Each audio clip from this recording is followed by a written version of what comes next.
Paano mo maisasalarawan ang pag-unlad at pagbabago ng Bikimon sa kasalukuyang panahon?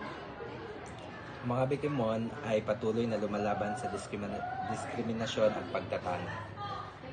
Ginagawa nila ito sa pamamagitan ng pagpapahayag ng kanilang mga karanasan, pagtataguyod ng mga batas na nagpoprotekta sa kanilang mga karapatan, at pagtuturo sa ibang mga tao tungkol sa Bikimon.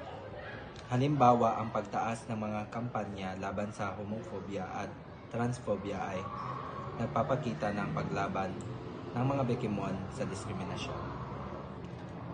Maraming salamat sa iyong pagsagot sa aking katanungan. Ano nga po ang iyong pangalan?